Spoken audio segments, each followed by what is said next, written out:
Hello পাঠক বন্ধুরা, কেমন আছো সবাই?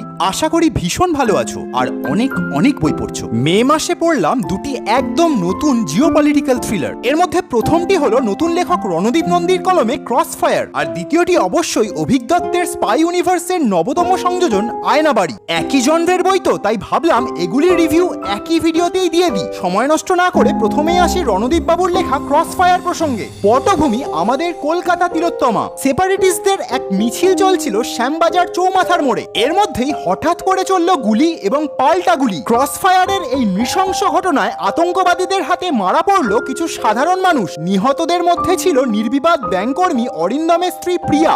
এদিকে মায়ের সাথে থাকা ওদের 5 বছরের ছোট্ট ছেলেটি এই ক্রসফায়ারের ঘটনার পর থেকেই নিখোঁজ হয়ে যায়। প্রাথমিক পুলিশি তদন্তে সিসিটিভি ফুটেজ অনুযায়ী বোঝা গেল বাচ্চাটিকে অপহরণ করেছে বোরখা পরিহিত কোনো এক অজ্ঞাত পরিচয় মহিলা।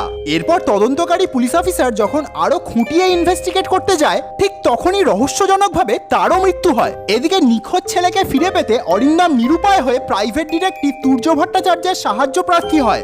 ইনভেস্টিগেট করতে গিয়ে তুর্য বুঝতে পারে কেসটির সাথে জড়িয়ে রয়েছে রাজ্য রাজনীতি এবং দেশের সুরক্ষা ব্যবস্থা। এটি কেবল একটি নিখোঁজ হয়ে যাওয়ার ঘটনা নয়, বরং এর আনাচে কানাচে ঘাপটি মেরে রয়েছে আন্তঃরাষ্ট্রীয় ইন্টেলিজেন্সের এক অতি দানবীয় ভয়ঙ্কর খেলা। টান টান উত্তেজনা, সংঘাত, রাজনৈতিক বাধ্যবাধকতা ও রক্তাক্ত ক্রসফায়ারের ভিড়ে হারিয়ে যাওয়া ছোট্ট শিশুটিকে কি আদৌ উদ্ধার করা সম্ভব, নাকি এরপরও কাহিনী বাঁক নেবে অন্য এক পথে? এই সমস্তটা জানতে পড়তেই হবে পত্রভারতী থেকে প্রকাশিত এই ক্রসফায়ার। তবে গল্পের শেষে লেখক কিন্তু বেশ ভালো রকম একটি ওপেন এন্ডিং জুড়ে দিয়েছেন, অর্থাৎ আশা করা যায় আরো কিছু পার্ট আসতে চলেছে পরবর্তীকালে। এছাড়াও বইয়ের কভার ডিজাইনিংটা বেশ ভালো লেগেছে আমার, তবে ভেতরে সেরকম একটা ইলাস্ট্রেশন চোখে পড়লো না, আর তাই এই ব্যাপারে প্রকাশকের দৃষ্টি আকর্ষণ করতে চাই। যাই হোক, মোটের ওপর 325 টাকা মুদ্রিত মূল্যের এই বইটি থ্রিল প্রেমীদের জন্য একেবারে মাস্ট রিড আর কি। এরপর আসি অভিক দত্তের লেখা আয়নাবাড়ি প্রসঙ্গে। বইটির প্রকাশক পারুল প্রকাশন। গল্পের পটভূমি সদ্য ছাত্র আন্দোলনের জেরে বাংলাদেশের পট পরিবর্তনের সময়কাল। এমন পরিস্থিতিতে আইএসআই আর সিআইএ নিজেদের স্বার্থ সিদ্ধিতে ব্যস্ত, ফলে ভারতের নিরাপত্তার ওপর পড়েছে এক গভীরতম সংকটের ছায়া।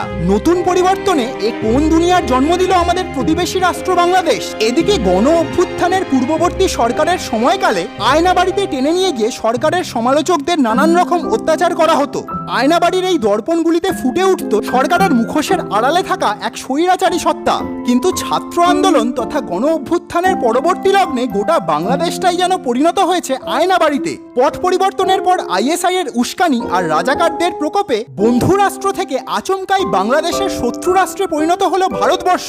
জেল থেকে মুক্তি পেয়ে গেল একের পর এক দাগী আসামি, যারা একেবারে খ্যাপা ষাঁড়ের মতো দাপিয়ে বেড়ালো গোটা বাংলাদেশ। এদিকে গুন্ডামি, মাস্তানি আর অরাজকতার শিকার হলো গণতন্ত্রপ্রেমী সাধারণ মানুষ। উপমহাদেশের এহেন উথাল পাথাল ভূ রাজনৈতিক প্রেক্ষাপটে ভারতীয় ইন্টেলিজেন্সের সিক্রেট মিশন প্রতিবেশী দেশের টালমাটাল পরিস্থিতিকে কতখানি সামলে দিতে পারবে, তাই নিয়েই এই জমজমাট স্পাই থ্রিলার বুনেছেন লেখক অভিক দত্ত।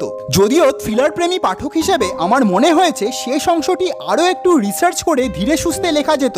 এতটা তাড়াহুড়ো করে জবনিকা না টানলেই হতো। যা হোক, বইয়ের কভার ডিজাইন আর ইলাস্ট্রেশন বেশ ভালো, আর এই বইটিরও ওপেন এন্ডিং রয়েছে, অর্থাৎ এর পরের পার্ট আসলেও আসতে পারে। যাই হোক, বইটির মুদ্রিত মূল্য 300 টাকা। বেশ উপাদেয় একটি পলিটিক্যাল থ্রিলার, সংগ্রহে রাখার মতোই আর কি। যাই হোক, তোমরাও এই বইগুলি পড়ে থাকলে অবশ্যই কমেন্ট করে জানিও, আর ভিডিওটি ভালো লাগলে লাইক, শেয়ার আর সাবস্ক্রাইব করে আমাদের উৎসাহিত করো। ভালো থেকো আর অনেক অনেক বই পড়ো।